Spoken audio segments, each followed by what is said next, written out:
follow the coin, and we are so excited to have you guys here. And we have amazing speakers today, including Jackson Palmer, the creator of DogeCoin. We have Andreas Antonopoulos, who everybody knows. We have Charlie Lee, creator of Litecoin. And we've got amazing sponsors. Thank you so much for Moolah. Without you, this would not have happened. No, seriously, everybody go find Moolah, give them a high five. Let's hear a round of applause for Moolah. Come on. Is that all you guys got? Let's go. I don't think you guys are loud enough. I think it's actually a problem. I think we need to do a bit of a chant. What do you mean a bit of a chant? I mean, okay. I'm going to say much, you guys say wow. Much. Wow. Oh, come on, louder. Much. Wow. Much. Wow. All right, we're going to do to the, I'll say to the, you say moon. To the, to the. All right, let's go. All right, well, if you didn't get your badge, that's okay. Just go back and re-get it. Everybody will have to be ID'd. If you are going to drink alcohol, you have to be 21. Sorry. We are still abiding by California rules. So thank you and have a good day, everybody. Let's get it started. All right, we got Jackson Palmer up first for the keynote. Jackson, are you ready? These are the, how do you say it? Sheeps? Shabs? Sheeps? Well, here's the sheeps. Jackson, take the stage down. Okay. Hi, everybody.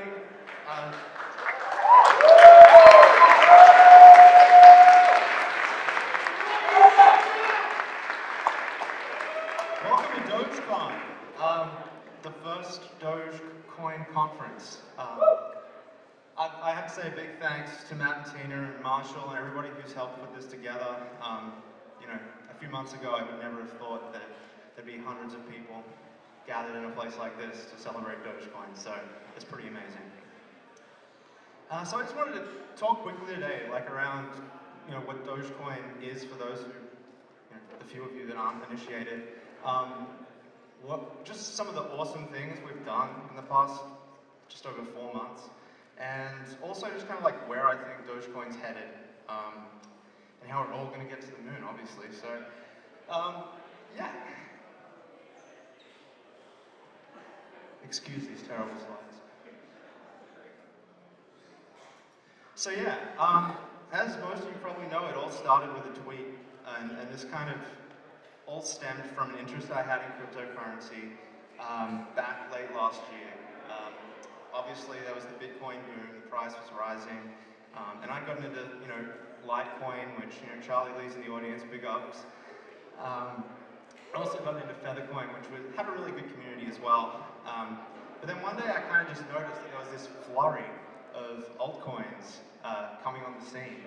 And as a joke, I was just sitting around with a beer, and I was like, you know what, I'm going to invest in DogeCoin. I'm pretty sure it's the next big thing. Little did I know what would happen next.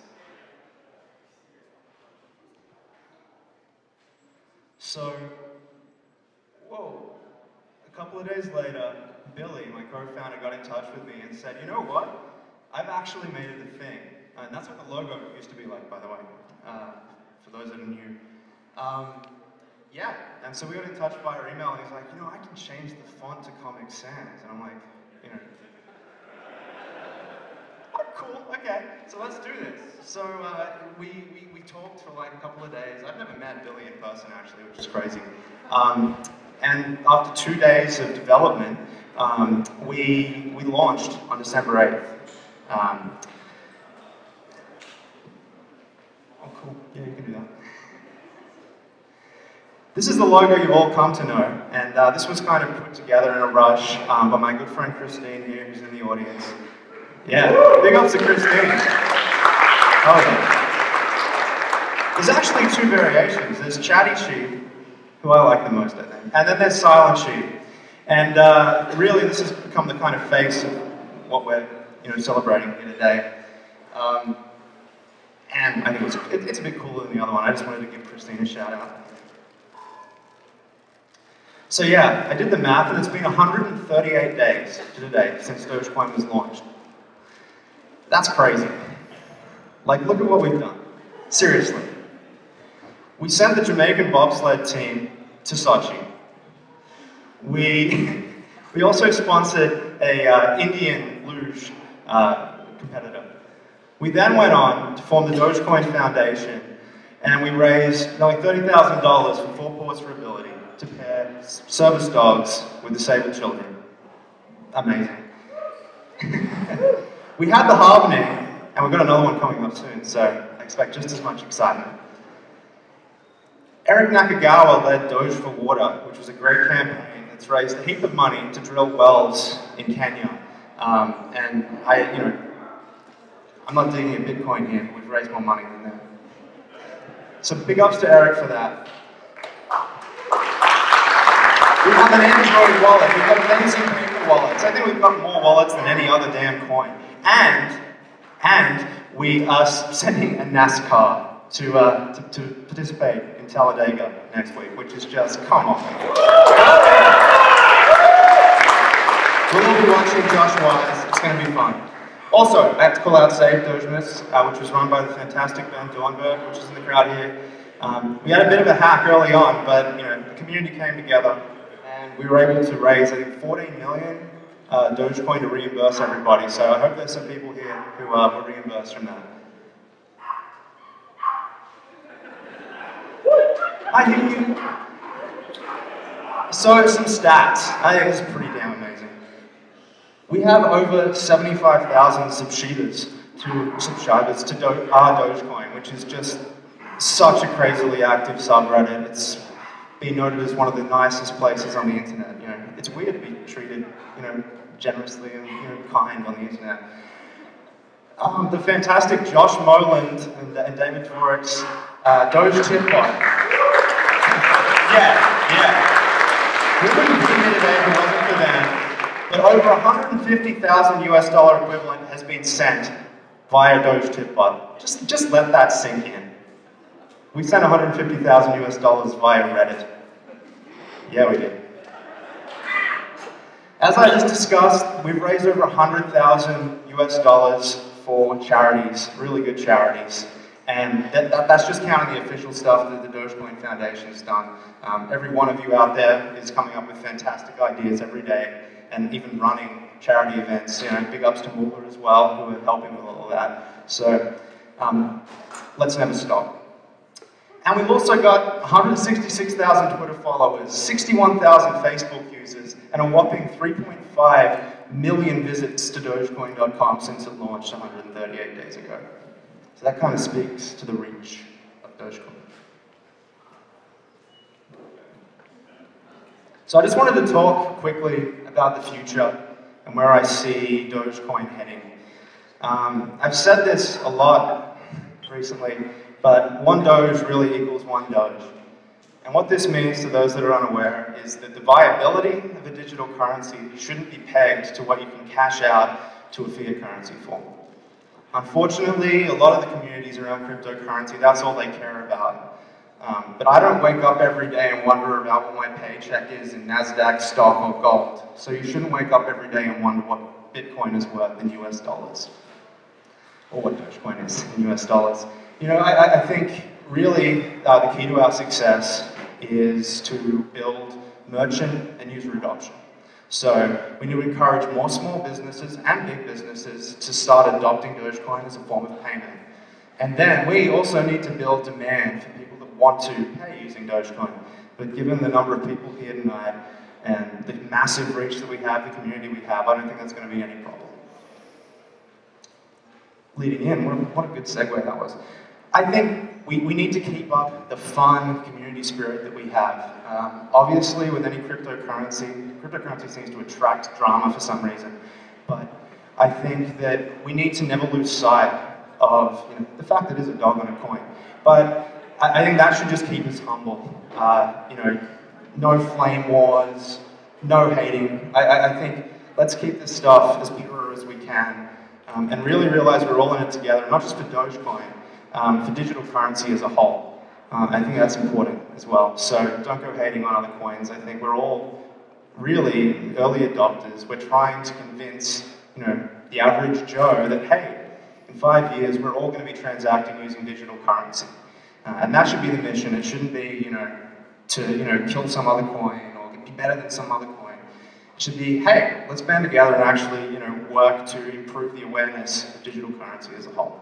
So let's keep doing that. Let's keep working with other coins like DigiByte. Those guys are awesome. They helped us recently in the development front. And yeah, DigiByte. And also, much generosity. I think, one of the things that really stands out about DogeCoin to pretty much everybody that I've talked to is like, hey, you're those guys that are sponsoring all those cool charities.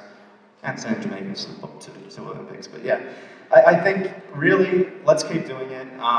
We're going to have Eric Nakagawa and Ben Dornberg up here later to actually talk about the DogeCoin Foundation. And they're going to be the directors of this. And they're going to help drive some ongoing charity initiatives, which I'm really excited about. So stay tuned for that. And that leads into this, some serious business. So for those of you that don't know, I'm not actually a C++ developer. But you know who is? Max. And Max is fantastic.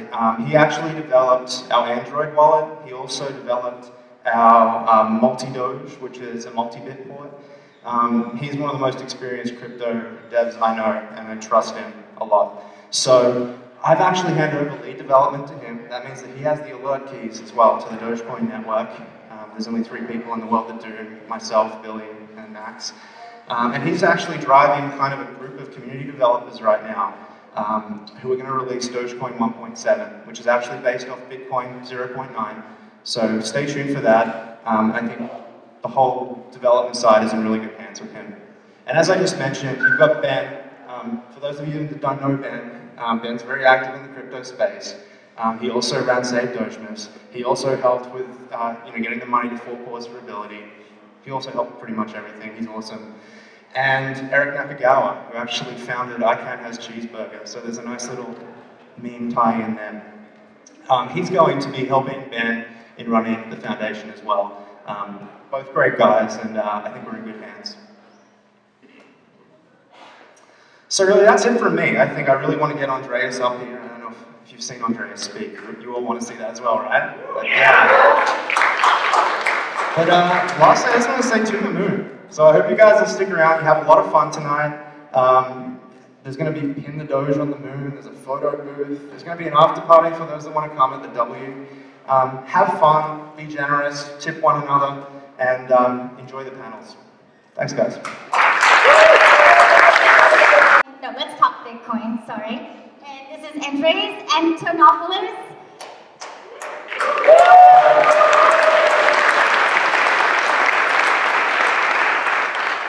Wow, it's such a huge pleasure to be here today. This is such a great community, and everyone here welcomed me with such warmth and open arms. So thank you so much for having me here tonight. So what I'd like to talk about is a couple of very important issues. I want to talk about regulatory legitimacy. I want to talk about how within the cryptocurrency space we can achieve compliance with PCI, the Payment Card Industry Standard, with Sarbanes-Oxley, the standard for publicly audited companies, with KYC, Know Your Customer, and with AML, the anti-money laundering rules. And these things will allow us to achieve legitimacy with bankers and achieve our position on the world stage as a trusted, legitimate currency.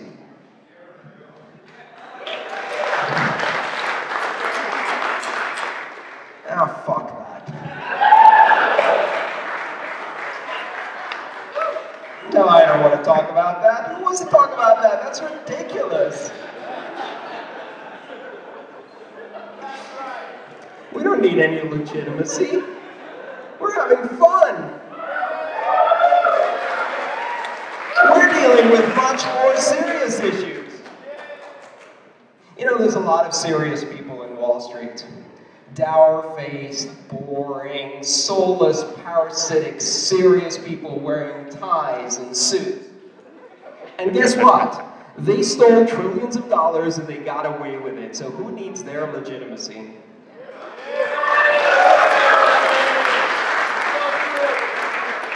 So I want to talk about things that are more to my heart. And some of you may have heard some of the talks I've given recently about currency as a language. Anyone here heard some of those talks? Not many people? Great, so it will all sound brand new to you. That's a great opportunity for me to repeat myself. What I care about is charity. What I care about most is the other 6 billion.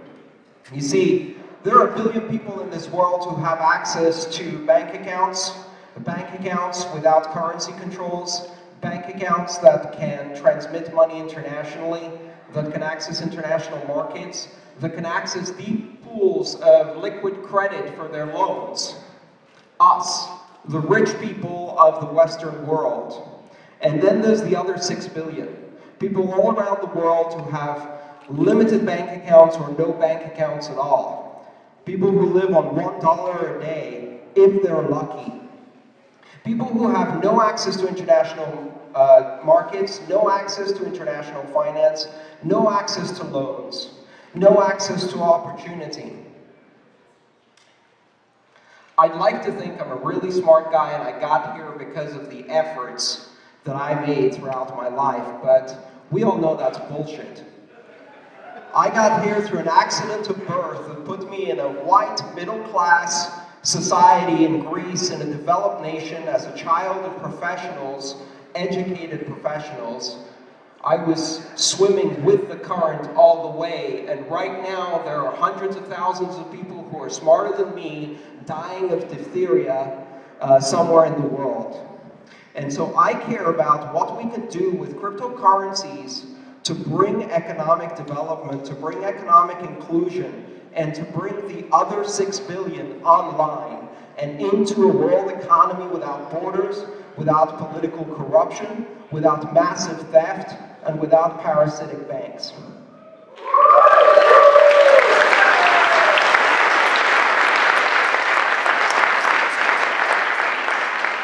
And it starts with charity. It starts with charity at a very basic level, and this community says charity more than any other cryptocurrency community. So thank you so much for leading the way and showing as an example what we can do with cryptocurrency when we think of doing good, because that's what's amazing about this community. Bitcoin has a lot of charity too, and we've achieved some amazing things in the Bitcoin space. About a month and a half ago, Newsweek magazine destroyed the life of an innocent old man called Dorian Nakamoto by saying that he was the creator of this currency. And I started a fundraiser, and within 6 hours we raised more than 30 Bitcoin for Dorian Nakamoto, and now we've raised almost 50 Bitcoin to help this man put his life together. At the same time, major charities like Sean's Outpost, which is one of my favorite charities, distributed over the last year 65,000 meals to the homeless of Pensacola, Florida, by tapping into Bitcoin and using it to raise money from all around the world, from people who, if they care, they can now send money anywhere in the world to support the charity of their choice. Charities like Free Aid, which when there was a hurricane, or typhoon rather, in the Philippines, raised money and sent over $5,000 within a day and got it right on the ground where it mattered and where it could make a difference in people's lives instantly, without having to worry about regulations and wire transfers and giving Western Union a 20% cut so they can make their profit line better. All of these charities are taking a currency and turning it into a force for good. But that's only the beginning. We have the opportunity now to subvert and improve some of the most exploitative markets in the world. And the first one, which I care about a lot, is the international remittances market. Every year, poor people in the developed world who have jobs as migrant and itinerant workers, Mexicans here in the US, Indians from in many different countries, including in places like Dubai, doing construction, send money home to their families abroad. $500 billion going primarily to 4 countries: Mexico, the Philippines, Indonesia, and India. And that $500 is actually a lot more than we send as the developed world in terms of financial aid. Approximately $175 billion are sent by our governments to the developing world. And guess where that money goes? The money we send through our government goes to the top of their government and then trickles down. And only about 5% of it actually reaches the people in need, because the rest is taken through corruption. Meanwhile, out of the $500 billion sent through remittances, $75 billion is collected as fees by companies like Western Union. They charge anywhere from 5% to more than 25% for people sending money home to their families. That's $75 billion out of the pockets of the poorest people on this planet. And we can change that. And we can change that right now. Cryptocurrencies have the ability to enable flows of money from the developed nations to the developing world to give back that $75 billion to the people who need it most. And if you take that money and you put it in the pockets of the poorest people in the world, specifically if you put it in the pockets of women who run the finances in these communities and get money from their husbands abroad and their family members abroad, they convert every single one of that dollars into water and sanitation and education and healthcare, and they have an immediate impact that reaches very far in their own communities. And that's how you change the world. That's what we can do with cryptocurrencies, and that's what I care about.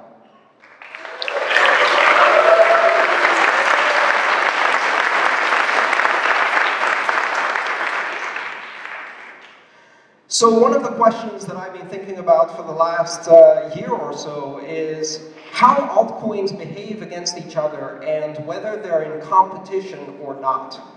And the underlying question is one of scarcity. A lot of people think that other coins compete directly with Bitcoin. And if there are too many coins, that dilutes the digital scarcity created by Bitcoin, and it dilutes its value. I think that's a very old-fashioned way to look at currency.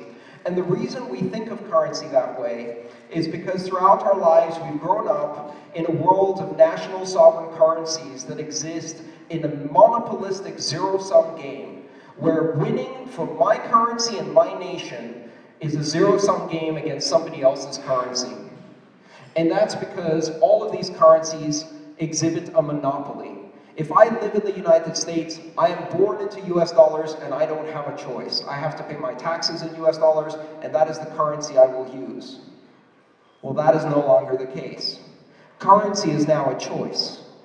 With these currencies, the digital currencies that are created by individuals, we can now choose any currency we want to interact with the whole world. And in making that choice, we also choose our community. And we also choose our values. We choose the currency that best represents our values. And that's more powerful than any vote in the world. So let's think a bit about what it means to choose a currency and how that currency derives value. We need to rethink the world, because currency used to be defined by the authority of the sovereign who created it. And if the sovereign created a currency, they put behind it the force of the state and the monopoly of the state to give it value. And that's what gives currency a value in the old world. And in this world, a currency with a funny dog printed on the cover has value. Why? Because it has value to you. And because you give it value by using that currency. So what happens in 10 or 15 years as cryptocurrencies become more widespread? How do you look at value in a world where anybody can create a currency? What does it mean if you go into a rural environment in Africa and they're using two currencies predominantly? And one of the currencies has a funny dog on its face. And the other currency has an old white woman called Elizabeth on its face. Well, I can tell you something. The people in that village don't know who Elizabeth is. And they certainly have no clue what the hell that dog is and why its eyes look like that. But what they do know is that you can use either one of these currencies to buy 6 eggs. And that's all that matters. If you have a currency that has value as a means of exchange, then that currency has value. You can have 1,000 economists write 1,000 papers and gain 1,000 PhDs that tell you exactly why it's not a currency. But if you can buy 6 eggs, it's a currency, and nothing else matters. So what is the fundamental difference between currencies if they have monetary value at the point of purchase, if they can be used to be exchanged for goods and products and services by the people in a community who use that currency? Well, one of the currencies has a predictable, deterministic, and fixed monetary supply, and the other currency has an old white lady on the cover. And that's the only difference. Because they sure as hell didn't pick that currency, and they don't know why Elizabeth is on it. Maybe she won a popularity contest. Well, so did the dog. The bottom line is that we now live in a world where currency acquires value through its use. Where if you can transact internationally with a currency, the only thing that matters is how many people use that currency and how they use that currency. And if they do use that currency, that gives it value, by definition. So how do we survive in that kind of world? How do we live in a world where the value of currency is determined purely by adoption, not by the sovereign authority that created it, not by the regulations that back it, but by the algorithms that run it? Not by trust in a central regulatory authority that has the ability to print as much money as it wants and hand that money over at 0% interest rates to the biggest banks in trickle-down economics, but by an algorithm that is predictable and deterministic and removes uncertainty, by algorithms that allow us to see how the currency is going to develop over time. And in that world, adoption is the only thing that matters. We don't really know how to live in that world. And that world hasn't come yet, but I think it's coming, and it's coming fast. I think the idea that we will have 194 currencies will seem quaint in a couple of decades. And in fact, up to recently, I thought we might have a couple of hundred altcoins, but I changed my mind. Guess what? I'm often wrong. When I get new facts, I form new opinions, because the old opinions don't fit the facts anymore. And as I saw the explosion of alt currencies, which in itself is a somewhat patronizing name, right? As I saw the development of altcoins, I realized that we will not just have hundreds of currencies. So let's do a quick poll. How many of you think that in a decade we will have hundreds of altcoins? How about thousands? How about tens of thousands? How about hundreds of thousands? Millions? All right, now we're having a conversation. What does it mean to live in a world with hundreds of thousands or millions of currencies? Well, the key realization to me came when I saw a website that allowed you to build a currency by entering the name into a web form, choosing the monetary policy from a drop-down, and hitting submit. And you had to pay about 50 bucks to do that, but I guarantee you that by the end of the year, you'll be able to do that for free. And then I realized everybody's going to do it. And the reason everyone's going to do it is because at a very basic level, currency is a language. Currency is a means of expression. Currency is the language by which we communicate value to each other. Currency is an emergent artifact of a social species. Let me repeat that. Currency is an emergent artifact of a social species. And how do you know that? Observe 5-year-olds. Go into primary school and look at how 5-year-olds behave. They don't have currency, so they invent it. They invent currency immediately. As soon as they develop social bonds within a broad social environment, they invent forms of currency. If you go into a primary school, you will see children trading cards, Pokemon, Tamagotchi, rubber bands, Livestrong bands, candy, cafeteria credits, whatever. It's not unlike prison, really, in many ways. The only difference is they don't allow them to have cigarettes, otherwise that would be the predominant currency. But they do allow them to have donuts, and in many schools that is the predominant currency. And the reason currency emerges in social environments is because it's used by individuals in order to express their value, to express their appreciation, to express popularity, to strengthen social bonds, to create society, to create social experience. That's what currency does. Trade is a social interaction, and currency is the language that allows us to have that social interaction. So when children are able to create currency, that means everyone creates currency. There will be a Joey coin competing with Maria coin in the primary school for the battle of popularity in grade 6. Yes, there will be. There'll be Bieber coin. There'll be Metallica coin. You can see how old I am. There'll be maybe Andreas coin. I'll pre-mine the hell out of it. There'll be coins of all types. There'll be coins representing brands. There'll be coins representing corporations. There'll be coins representing your local mall and used as a loyalty card. There will be coins representing bands. There'll be coins representing silly memes, and I'm at a conference of one of those. And it doesn't matter because all of these coins may have value, and all of these coins may not have value. But the key to realize is there's a big difference between monetary value and value. The vast majority of the tens of thousands of coins that will exist in the world will have no monetary value. But you try telling Joey coin owner, Joey, that his coin doesn't have value. It has value to Joey and his friends because it's used to express popularity in society and social bond. And it has value to the followers of Bieber coin, probably in some cases more than some of the national currencies out there, I would guess, if he ever launches it.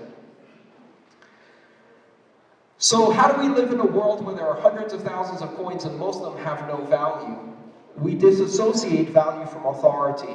We understand that value does not derive from who created it, but only from who is using it. And we already live in that world in terms of information.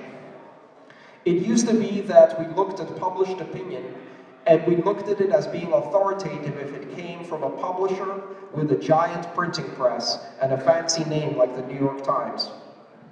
And then we lived in a world where everyone on the street could publish an opinion, and we had to revise our understanding of authority because it no longer fit the facts.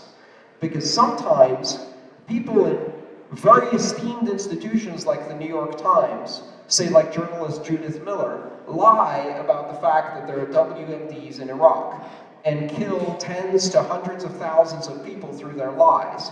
And sometimes an Egyptian blogger who's a nobody tells the truth about the regime of Mubarak because they're right there. And now we live in a world where the authority comes from the content, not from the authority of the printing press. Well, we just did that to currency.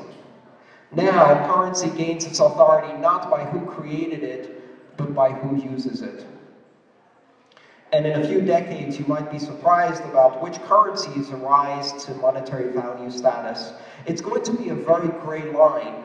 I think we're going to see currencies that suddenly erupt, say in 138 days, and capture the imagination of an entire community, and then acquire value. I have some bad news. The other way could go too. Some of these currencies will go from having monetary value to fading into nothingness again. It will be like a bubbling cauldron full of currencies where some rise to the surface and then sink down quickly, and some stay afloat. I think Bitcoin is going to be one of the powerful ones. I'm not sure about Doge yet, but it's looking pretty promising. I think it's very interesting how this community has demonstrated to the world what great marketing you could do by having a positive spirit and a charitable spirit. So that's the new world I think we're going to live in a couple of decades, and it's going to be a very interesting world. And that's what I wanted to talk about today, the importance of currency as language and a form of societal contact. Thank you so much.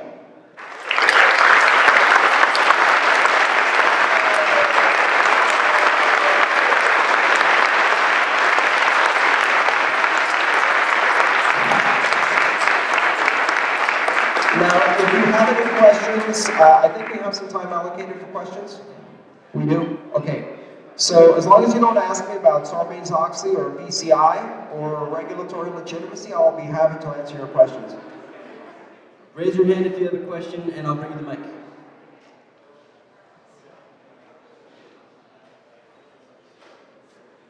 Yes. Hi, I'm Alice. I'm speaking later. I wanted to know, I know you use Bitcoin all the time for transactions, so what are you using DogeCoin for? What transactions are you engaging in? Tipping, for the most part.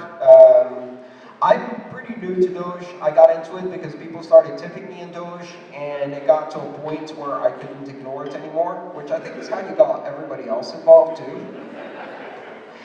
And so I haven't yet found many, I say, mainstream uses. I certainly don't buy plane tickets with Doge, but I use it for tipping all the time, and I find that a lot of fun. So I hope to use it more. Thank you. All right. If there are no more questions, I'll be... Nobody else? I'll be here for the party. I look forward to having fun with all of you. Thank you so much for hosting me. Thank you. We're super happy to have Charlie from Litecoin here as well. And I thought we'd start with you giving a little brief intro about yourself and kind of why you created Litecoin. Also, just before he goes, DogeCoin wouldn't exist if it weren't for Litecoin, so everybody, round of applause for Charlie.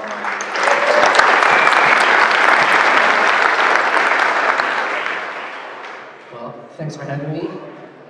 I'm very happy to be here. I feel like DogeCoin is really doing something really cool for the cryptocurrency community. So I created Litecoin about 2.5 years ago. The reason why I created Litecoin is because there were quite a few other altcoins that came before Litecoin, and I wasn't very happy with them. They were all created by people who were greedy, who wanted to strike it rich. So they either pre-mined a lot of coins or did a lot of pump and dumping. So I figured it wasn't that hard to create an altcoin, and I thought I could do better. So I basically thought that I wanted to create silver to Bitcoin's gold, and I just designed Litecoin to be faster, 4 times faster, 4 times more coins, so like a lighter version of Bitcoin. And I did it in, the coding basically took less than a day, but a lot of it, the hard part was actually to launch it fairly, and I think that's one of the reasons why it succeeded. So I made sure that everyone had access to the source code, can run miners before the actual launch. So you can actually test out your miners, test that you're actually being able to mine Litecoins. And so at launch, there were maybe thousands of people jumped in to mine at the same time. So it was as fair as I could possibly make it. And basically the rest is history. It just took off from there. Yeah, that's amazing. And then I guess DogeCon was born out of that as well. And DogeCoin. DogeCoin was actually, funny story actually, DogeCoin was actually born out of something called Lucky Coin, which had kind of the random block rewards that we originally had, so Billy, I think, forked off that. Yeah. Well, thanks guys. I think everybody here is really excited that you both created those 2 separate coins. So there's a lot of cryptocurrencies, and you guys created some of the biggest ones. And I think there's a lot of people that are thinking, should I create one? How do I do that? What's the purpose? How long did it take you guys to create the currency? You said it took about a day for you. And then what does it take to make a digital currency take off like Litecoin or DogeCoin? So DogeCoin, like I said, it was from the time that Billy tweeted at me to the time we launched, it was about 2 days. So I think his explanation is it was 4 hours in his underwear. Yeah, just sitting in his computer doing it. So yeah, it really, I don't think that's the difference with altcoins. Sometimes it is technological innovation. I'm by no means saying that you shouldn't innovate. I think that there's no way to really tell.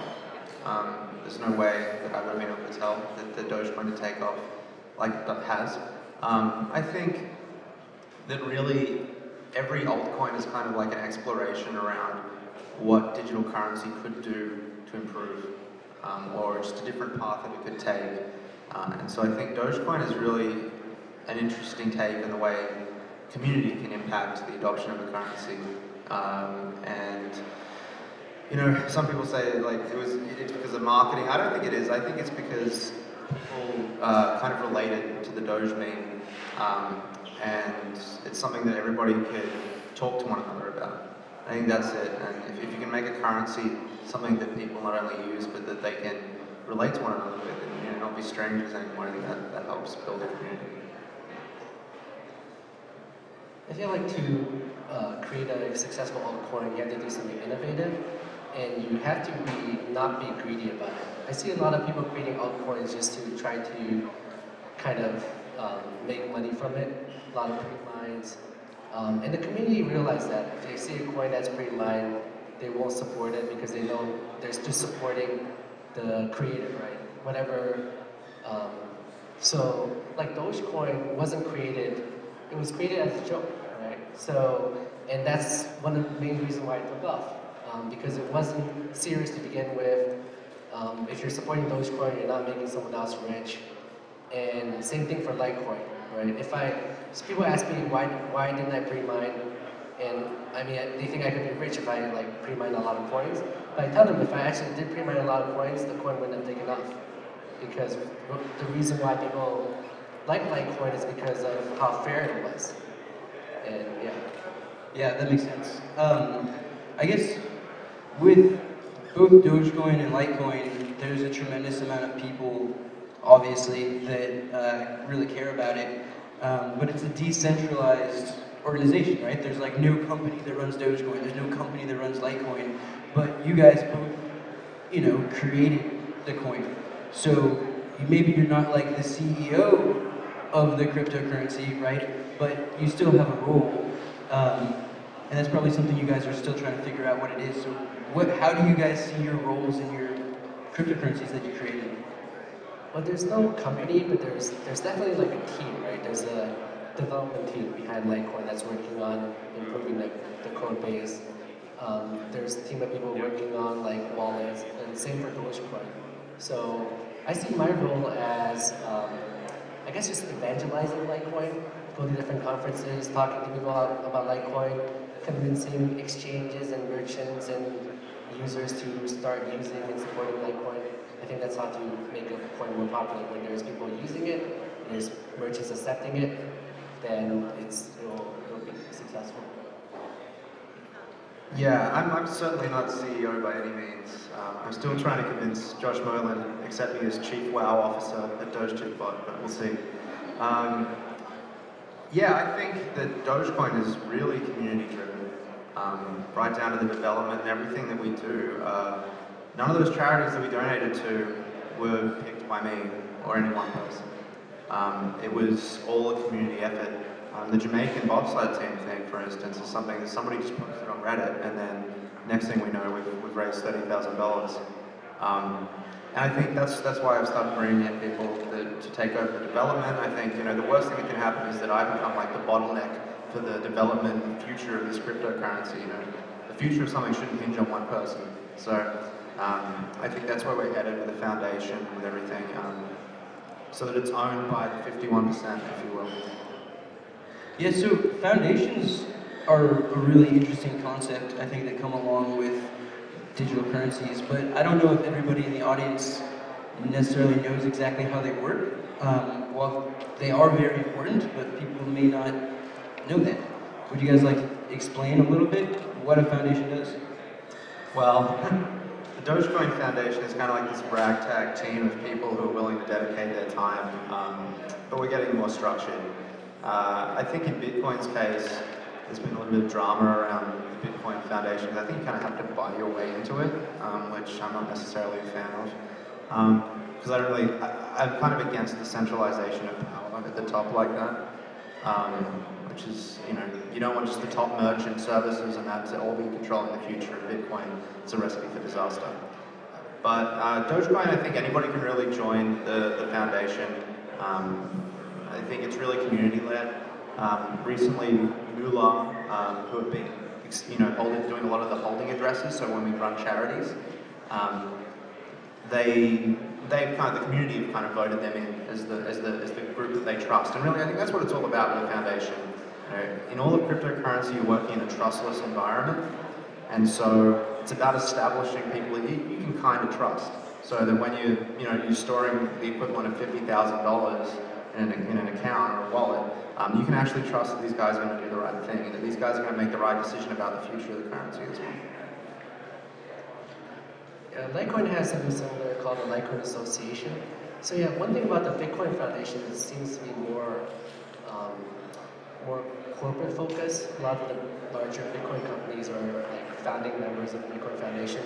But similar to DogeCoin, Litecoin Association is made up of community members. They do a lot like support the forums, hosting services, basically whatever it takes to help Litecoin succeed. And yeah, it is something like the community can trust. And it's made up of basically the community. Right. I guess that's got to be kind of complicated sometimes because you're managing giant communities, right? Like I know it's, I think Forbes wrote a post where they said, hey guys, we're getting bombarded by DogeCoin people about trying to, sending us press releases, like please calm down a little bit. But they still wrote the story. So you guys met within the past month, right, for the first time? And there's been some talk about maybe DogeCoin and Litecoin joining forces a little bit, working together. Is that going to happen? Are you guys going to end up working together? And if so, what does that look like? So yeah, I met Jax at the Coin Summit conference, and over email exchange afterwards, one thing I brought up to him was the fact that DogeCoin has a what I consider a problem with the mining algorithm. Basically, the halvings are happening too fast, and it's going to cause miners to leave and not mine the coin because it won't be profitable. So in the immediate future, I see the hash rate dropping by a lot unless the price of DogeCoin rises substantially to counter that. And if the hash rate drops a lot, with script ASICs coming, the coin will be easily attacked with 51% by a small ASIC farm. And so, do you want to explain real quick for everyone what the script ASICs are? So, the script ASIC is just a machine that is hardware created specifically to mine script, which is the mining algorithm behind DogeCoin and Litecoin. So, those machines will be a lot more efficient, potentially cheaper than GPUs. So someone can buy a lot of them, and the hash rate for Litecoin and DogeCoin are going to go up, script mining. So the weaker coins, the coins that don't have a lot of hashing power behind it, could potentially get attacked. And this is what we saw with Bitcoin when Bitcoin ASICs came. A lot of the Bitcoin clones that were mining on SHA-256 algorithm got attacked and got destroyed. And coins that survived were like Namecoin, which is merged mined with Bitcoin. So I actually brought up the idea that to protect DogeCoin, they consider merge mining with Litecoin, so that you can pull the mining resources together and protect both networks at the same time. Got it. Jackson? Yeah, we just met like a month ago. And Charlie came to me with this offer, and I think it's not an offer, but a proposal. And I think it's an interesting proposal, and one that we've considered, and we haven't technically completely knocked back, but I think there's a few issues I have with it. It is a sad reality that the kind of longevity or future of most cryptocurrencies are defined by how profitable they are in US dollars to mine. That's something I wish didn't exist, but look, we all transact in US dollars, so that's how it is. I have a couple of concerns about the proposal. I think it requires that you get a lot of miners on board from our end as well, to mine as well. Unfortunately, one of the pool mining apps there is called MPOS doesn't have merged mining support, so that then becomes a really big issue. MPOS is like a terrible code base. No offense, devs, but it's been contributed to by so many people over time. It's kind of hard to get up to speed. So we need to patch MPOS, we need to patch DogeCoin, and we need to convince all of our miners to get onto merge mining Litecoin. And then I think the other worry I have is that the Litecoin miners who have a lot of hash as well would be rewarded in Doge. And my only concern there is that a lot of them would be selling that Doge because they're not really interested in DogeCoin. They're just more interested in cashing out. So I don't know, in a perfect world, I think, people wouldn't care so much about the profitability, but people have to pay electricity bills, so that makes total sense. There's a few other kind of areas that I want to explore. Potential of side chains, which is something that's really in the news at the moment in the crypto world. There's been a lot of kind of suggestions to change the algorithm, or potentially just memory harden script a little bit more, which is something that I've been talking to a few people from, folks from Ethereum. I really want to come up with an innovative solution. My problem with merge mining is it's kind of like, uh-oh, we're all doomed. This is the solution, so that we don't have to compete for miners. But I don't have a solution right now. I'm sure any of us do, but I want to work with people that are thinking about where cryptocurrency is going and actually do something innovative. So yeah, I'm talking to the Ethereum guys, and hopefully they can help. We'll see. Yeah, so changing the algorithm would work only if you change it to proof of stake, because if anything else, the halving will still happen so fast that you're still going to be competing with another alt currency on that algorithm. So your hash rate will, if it goes too low, you can still be impacted. So I think there's only a few options that really would work. One is to change your schedule so that it doesn't finish mining in 1 year. Basically, you shorten the mining cycle from like 40 years to 1 year, which means that the coin has to succeed, has to be like ultra successful in 1 year. Whereas Bitcoin, it can take 40 years to become successful, and you'll be protected. So you can basically change it to prolong it back to 40 years, but that's going to change the economics of the coin. So that might not be something that's that people want to do. And also changing to proof of stake might not be something that people want to do either, because then it's a totally different coin. People don't like proof of stake because people feel like they have to hoard it and keep it in order to make more. So then people won't be willing to spend it. So there's downsides for any option. Yeah, at the moment with the solutions that are kind of being proposed or are on the table, it's kind of like, it's just about picking, the best of the worst. And so I think we're at a stage now where I want to think about what else we could do so that we're not choosing a bad solution. We'll see. I think we still have time. I'm kind of against changing the mining schedule because I think then we're just kind of like any other coin. And the same kind of goes to changing to proof of stake. You're right, Charlie. So yeah, we'll see where it goes. Like I said, we have an awesome group of developers now. We have an amazing community. So my hope is also that a large group of miners will also stick around and mine for the Doge that they're being rewarded in, and not just what they can cash out to US dollars for. So my message to everybody is that try and incentivize that. When there's an affordable ASIC script miner, I'm going to buy some, because that continues the security of the network, and I kind of implore everybody else to do the same, because you can help secure the network and be rewarded in doing so. It's just, we need to be careful about the centralization of that mining power. So, correct me if I'm wrong, but basically, there's new script ASIC miners coming out. The hash power is going to suddenly drastically increase, and you guys just want to make sure that both coins stick around and continue to be supported by this hash power, so that we can all continue to have DogeCon and fundraisers and grow these currencies. Is that correct? Is that a good summarization? Pretty much. Okay. By the way, guys in the audience, raise your hand if you care about DogeCoin and Litecoin. Alright, perfect. So if you guys know how we could solve this problem and you want to propose that idea, go tell Jackson or Charlie.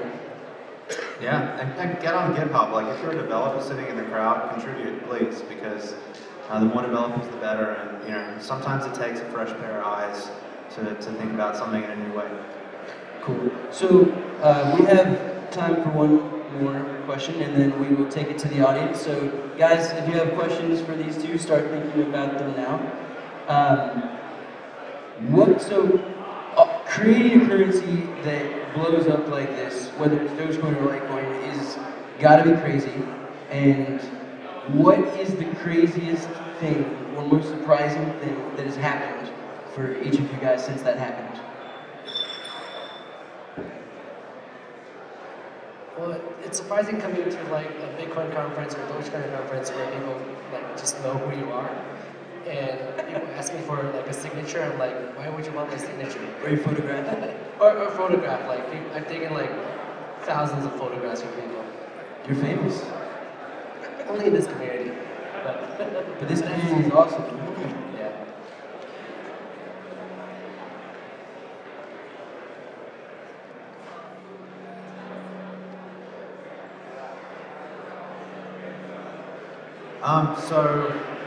Well, look, the craziest thing that's happened to me is that entire slide I showed earlier. I'd probably say the last 138 days is the craziest thing that happened to me, but you know, the other day I bought a jar of Nutella with DogeCoin, which I thought was pretty damn cool. So, sweet. Well, thanks guys. This was awesome. Let's take it to the audience and get some questions going. I'll run down and go hand the microphones.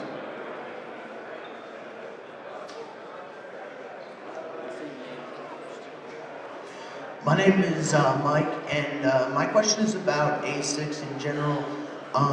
It seems to be antithetical to the idea of decentralization. I don't know. I fear that when script ASICs come out, that it'll no longer be able to have people get into it. You know, people will only be able to do it if they can pre-order 6 months in advance, large sums of money. So to me, it seems antithetical to the idea of decentralization, getting people involved on the ground level. What are your guys' thoughts on that? I think Charlie probably, we were just talking about this earlier, he has some really good thoughts on it, but my kind of opinion is, I want to see an affordable ASIC. I think Bitcoin runs on ASICs and it's doing pretty well for itself. I think that really they're also the only way to keep the current generation of cryptocurrency running in a kind of green-friendly way as well, which is, if it wasn't for ASICs, Bitcoin would be using a lot more energy than it is today. We'd be spewing out a lot of, greenhouse emissions and stuff like that. So I like ASICs. I actually want like a Doge USB ASIC I can plug in that has a DogeCoin on it. So KNC, if you're listening. Yeah, my name is Jahan. This is another. Oh, So about ASICs. So ASICs doesn't make it really centralized. So I mean, people can still go out and buy Bitcoin ASICs.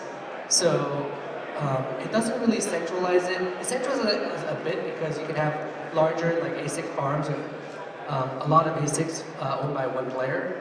But another thing is, for a currency to be decentralized, mining is just a small part of it. Right? It's a part where the currency gets created, but the users are all decentralized, right? You have users using it, and the users have a lot of say too, right? If the miners all decide to fork the coin and give themselves more coins per block, the users won't follow that fork. So it's still decentralized, even though the mining might be a little bit more centralized with a smaller group of people. So I think ASICs is inevitable for a coin to kind of to succeed. When the coin becomes worth something, it's going to make it worthwhile for a manufacturer to create ASICs for the coin. And the only way to battle ASIC manufacturers is to change the algorithm every time so that the ASIC machines can't catch up. But if you do that, changing the algorithm and forking causes a lot of, it hurts the coin because you have to get everyone to adopt the new fork. So I don't think there's a good way to fix that, and I think it's just inevitable. Anybody else? Question?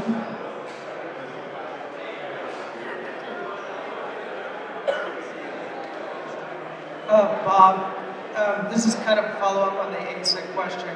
So if you think they're inevitable, and you have foundations or an association for your group, wouldn't it help the community if, for example, you had the foundation provided ASICs to the community where you could buy them directly, and you would know it was distributed by a trusted organization? Yeah, absolutely. Like I said, I kind of want an ASIC in everybody's hands. Where's Landon from Moolah? Because they are doing something called Boot Farm, which is really interesting. And they're kind of like orchestrating what you're talking about, like group buys of ASICs so that everybody can have one. And, you can do your own part to help secure the network. Like, I think that's really cool, actually. Like, I'd like for every person that's a DogeCoin, everybody here to have like a little USB ASIC miner that's helping secure the entire network. I think there's strength in numbers. So, yeah. Similar to Bitcoin, I think, you see how the Bitcoin ASIC manufacturers are all selling to individuals? It's actually more profitable for them to sell the ASIC machines than to actually mine the Bitcoins themselves. Similarly, in the gold rush, it was more profitable to sell shovels than actually to go shovel for gold. So I think you don't really need to do anything. The manufacturers will just make it and sell it to everyone. And you're starting to see that with Script also. Like KNC are selling miners, GridSeed selling miners, so. And on that, so what I think we need to do is I think somebody out there with an electrical engineering degree should, we need an open source ASIC miner. Boom, you've just solved the problem. And then we can do group buys out of China and build our own ASICs.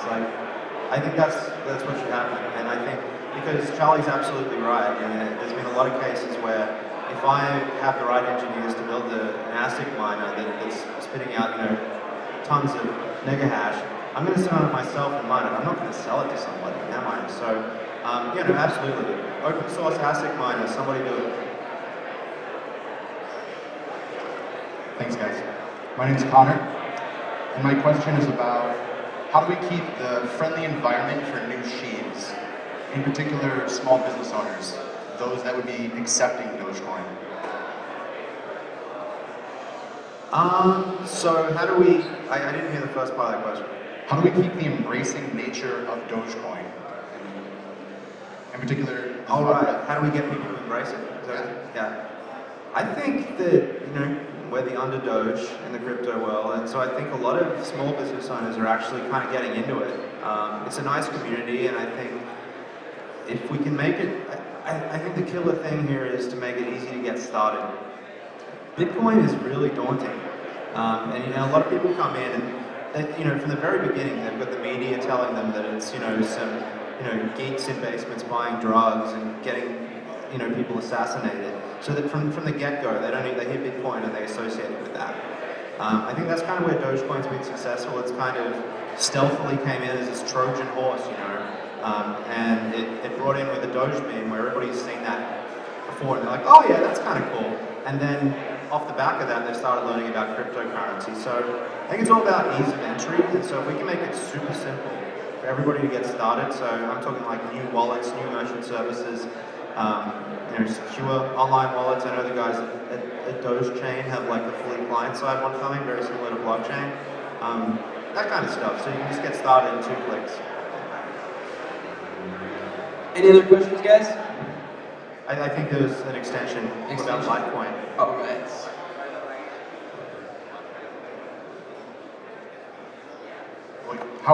Litecoin's been around a lot longer. How has Litecoin been successful in onboarding new merchants? A lot of merchants want to, they don't want to take on the risk of the volatility of the coin, right? So they need payment processors like DogeCoin or Coinbase or BitPay to support the coin. So I've been trying to convince these payment processors. I work for one, so that helps, yeah.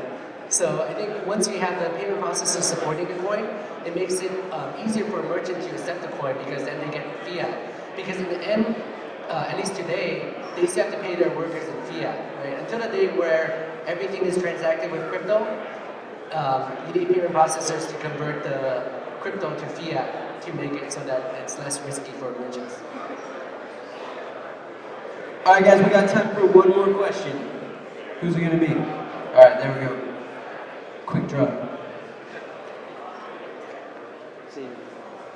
My name's Max, and I've been mining probably Dogecoins. I started with Litecoins, and then I think Dogecoins are more profitable now. But there's also bird coins. What do you think about bird coins and you know how they have the script N? And what do you think about it? So Bitcoin uses script N, right? So script N is not really ASIC proof either, right? Supposedly someone already has an ASIC coming out that can mine script N coins. So I think bird coins, I think their policy is to actually change their algorithm whenever someone creates an ASIC for it. So they're going to try the route of always being one step ahead of ASIC manufacturers. But I believe they're going to have a hard time doing that. If they get popular and they're accepted and a lot of merchants are accepting Bitcoins, they can't easily change the algorithm without kind of forking the coin and destroying the whole network. So we'll see what happens. But I think they're going to have a hard time doing that.